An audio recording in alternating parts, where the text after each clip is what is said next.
Netanyahu के युद्ध ने डोनाल्ड ट्रंप को बहुत बड़ा तनाव दे दिया है। गाजा में आए दिन धमाके देखने वाली दुनिया को कतर में हुए इजरायली हमले ने चौंका दिया है। हालात ऐसे बने कि इजरायली एयर स्ट्राइक ने अमेरिका के अरब वर्ल्ड वाले समीकरण भी बिगाड़ दिए हैं। कतर और इजराइल के बीच तनाव बढ़ता जा रहा है और अब इस सबसे अमीर अरब देश ने इलाके के बाकी देशों को इजराइल के खिलाफ एकजुट करने की मुहिम शुरू कर दी है।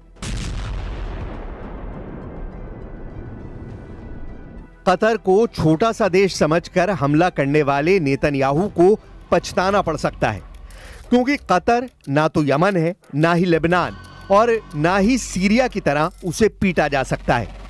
डोनाल्ड ट्रंप और कतर के अमीर के बीच करीबी संबंध है और कतर पर हुए हमले ने ट्रंप को भी ऊपरी तौर पर ही सही लेकिन झकझोर कर रख दिया है। अब ट्रंप की टेंशन की बड़ी वजह क्या है वो समझिए। कतर की राजधानी दोहा में अरब और इस्लामिक देशों की एक मीटिंग होने जा रही है। 9 सितंबर को हुए इजरायली अटैक के बाद कतर बहुत ज्यादा आक्रामक है। हमास को मारने वाला इजरायली मिशन फेल तो हो गया, लेकिन इजराइल के हमले ने कतर को बहुत गहरी चोट दी है। इजराइल के एयर स्ट्राइक ने यूरोप से लेकर अमेरिका तक सबको बेचैन कर दिया है और अब कतर के तेवर बता रहे हैं कि वो इजराइल के खिलाफ एक नया फ्रंट खोलने जा रहा है। संयुक्त अरब अमीरात के राष्ट्रपति शेख मोहम्मद दोहा का दौरा कर चुके हैं। यह दौरा कतर पर इजरायली हमले के फौरन बाद हुआ। यूएई के राष्ट्रपति को एयरपोर्ट पर लेने खुद कतर के अमीर आए। मुश्किल के वक्त दूसरे अरब देश का ऐसा साथ मिलना कतर को बड़ी हिम्मत दे रहा है। इस दौरे ने एंटी इजराइल मोर्चे के खड़ा होने के पहले संकेत दिए हैं। अरब देशों के बीच जो कुछ चल रहा है उसकी सुगबुगाहट अमेरिका को हो चुकी है और इसीलिए अब एंटी इजराइल अरब फ्रंट बनते हुए नजर आने लगा है। बदले की आग में जल रहे कतर ने अब अपनी ताकत का इजहार करना शुरू कर दिया है, जिसमें वो सभी अरब और इस्लामिक देशों को एक साथ लेकर एक बड़ा ऐलान करने जा रहा है। क्या दोहा में होने वाली मीटिंग को लेकर डोनाल्ड ट्रंप बहुत ज्यादा तनाव में है और इसीलिए उन्होंने अपने विदेश मंत्री को इजराइल भेजा है? Well, I'm not thrilled. I'm not thrilled about it. I don't have to do that. I'm not thrilled about the whole situation. It's not a good situation. But I will say this: we want the hostages back, but we are not thrilled about the way that went down today. I'll be giving a full statement tomorrow, but I would tell you this: I was very unhappy about it. Very unhappy about every aspect, and we got to get the hostages back. But I was very unhappy about the way that went down. इसमें कोई शक नहीं कि Netanyahu ने बहुत बड़ा कदम उठाया है। नेतन्याहू ने साफ साफ कहा है कि हमास को पूरी तरह मिटाने के लिए वो हर कदम उठाएंगे, फिर चाहे जमीन कोई भी हो, कहीं भी हो। कतर में हुए इस हमले के टारगेट पर थे हमास चीफ खलील अल हैया, लेकिन इस हमले में वो बाल बाल बच गए। हालांकि 6 लोगों की इस हमले में मौत हुई है। बहुत से सवाल उठ रहे हैं, क्या कतर में हमले के बाद हमास के नेता खुद को यहां पर महफूज समझेंगे? क्या नेतन्याहू दोबारा ऐसा हमला नहीं कर सकते? दोहा में हमास के लीडर्स पर हमला हुआ, लेकिन इजरायली अटैक में जिन लोगों की जान गई उनके जनाजे पर कतर के अमीर भी पहुंचे और कसम खाई कि कतर इस चोट को नहीं भूलेगा। कतर ने ऐलान कर दिया है कि इजराइल का हमला उसे मध्यस्थता करने से नहीं रोकेगा, यानी हमास से डील करना जारी रहेगा और इसीलिए अब इजराइल के सामने कतर नाम का दुश्मन भी तैयार हो चुका है।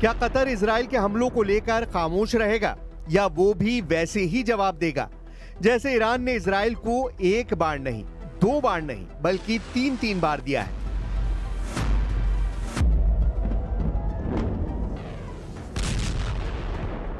तेल अवीव और हाइफा में गिरती हुई ईरान की मिसाइल देखिए। 13 जून को तेहरान पर इजराइल के हमले के बाद शुरू हुई इस जंग में ईरान ने इजराइल पर 600 मिसाइल दागी थी। इजराइल के कई शहरों का यही हाल हुआ था। फिर 12 दिन बाद अमेरिका के दखल से ईरान और इजराइल के बीच युद्ध विराम हुआ। क्या कतर ऐसा ही जवाब देने की ताकत रखता है? आर्थिक रूप से सबसे मजबूत अरब देश कहा जाने वाला कतर है तो बहुत छोटा सा मुल्क, लेकिन हथियारों के मामले में ये सबसे बेहतरीन वेपन सिस्टम से लैस है। कतर के पास 36 रफाल फाइटर जेट हैं। कतर के पास 24 यूरोफाइटर टाइफून जेट हैं। कतर के पास 37 F-15 ईगल लड़ाकू विमान भी हैं। और ये ताकत कतर को अरब देशों में सबसे मजबूत एयरफोर्स भी बनाती है। लेकिन सवाल वही है कि क्या कतर इजराइल को जवाब देगा या फिर वो शुरुआती रिएक्शन के बाद खामोश बैठ जाएगा। इजराइल ने हमला करके दिखा दिया है कि उसके दुश्मनों के लिए कोई जगह सुरक्षित नहीं है। ऐसे में अब इजराइल के एक्शन ने तुर्की के लिए बड़ा खतरा पैदा कर दिया है, क्योंकि तुर्की भी हमास के बड़े मददगार देशों में शामिल है। दोहा में वो जगह देखिए जहां इजराइल ने बम गिराए। Made in America bunker buster बमों ने इस इमारत का क्या हाल किया है। यहीं पर हमास के वो अधिकारी थे जो कतर में गजा युद्ध विराम पर डील के लिए बात कर रहे थे। एक बार फिर सवाल कि ईरान, यमन और लेबनान से लड़ने के बाद अब इजराइल के टारगेट पर पूरा अरब वर्ल्ड आ गया है और अब इस युद्ध में बाकी अरब देश भी कूदेंगे, क्योंकि सऊदी अरब ने भी कह दिया है कि वो कतर के साथ खड़ा है और कतर के लिए वो अपनी पूरी ताकत का इस्तेमाल करेगा।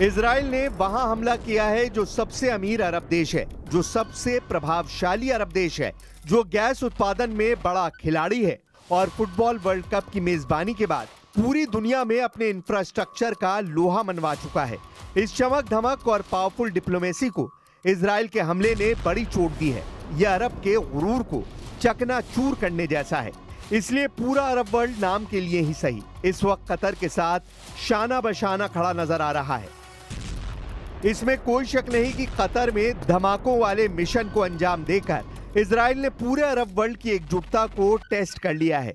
क्या हमास को टारगेट करके किए गए धमाकों का अरबी गुरूर मजबूती से जवाब देगा या कुछ दिनों के तनाव के बाद सब कुछ ठंडा हो जाएगा? कतर पर इजराइल का हमला इसलिए पूरे अरब वर्ल्ड का बहुत बड़ा इम्तिहान है, क्योंकि ऐसे ही हमले के बाद ईरान ने इजराइल के खिलाफ ऑपरेशन ट्रू प्रॉमिस चलाया था। दुनिया ने ऑपरेशन ट्रू प्रॉमिस का पहला संस्करण 13 अप्रैल 2024 को देखा था, जब ईरान ने सीरिया में अपने दूतावास पर हुए हमले का बदला लेने के लिए 170 ड्रोन और 30 मिसाइल इजराइल पर फायर की थी। और ईरान ने ऐसा दूतावास पर हमले के 13 दिन बाद किया था। इसके बाद ऑपरेशन ट्रू प्रॉमिस का दूसरा पार्ट 1 अक्टूबर 2024 को देखा गया, जब ईरान ने हमास चीफ इस्माइल हानिया और हिजबुल्लाह चीफ हसन नसरल्लाह के मर्डर का बदला लिया।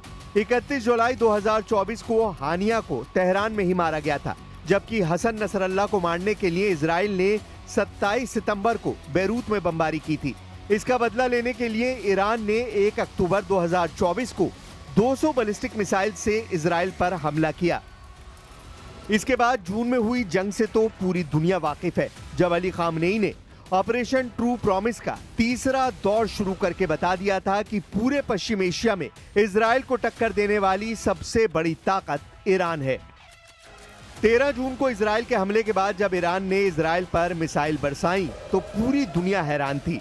ईरान मिसाइल अटैक का हर रिकॉर्ड तोड़ रहा था। क्या तेल अवीव, क्या हाइफा और क्या इजराइल का डिफेंस सिस्टम। ईरान की मिसाइलों ने इजराइल के हर कवच को भेदा और बता दिया कि जब उसकी मिसाइल फायर होती है तो उन्हें रोकना ना तो इजराइल के बस की बात है और ना ही अमेरिका के। 12 दिन तक ईरान के गुस्से को पूरी दुनिया ने देखा और अब इन्हीं हमलों से सीखते हुए ईरान ने एक बड़ा ऐलान किया है। ईरान के रक्षा मंत्री ने कहा है कि 12 दिन के युद्ध के बाद ईरान अब डबल ताकत के साथ युद्ध लड़ने के लिए तैयार है। अजीज नासिरजादे के मुताबिक ईरान की मिसाइल पावर 2 गुना बढ़ा दी गई है। ईरान को लेकर बड़ी खबर इजराइल के मीडिया में छप रही है। खबर यह है कि ईरान ने अब दूसरे देशों में हथियार की फैक्ट्री बनानी शुरू कर दी है।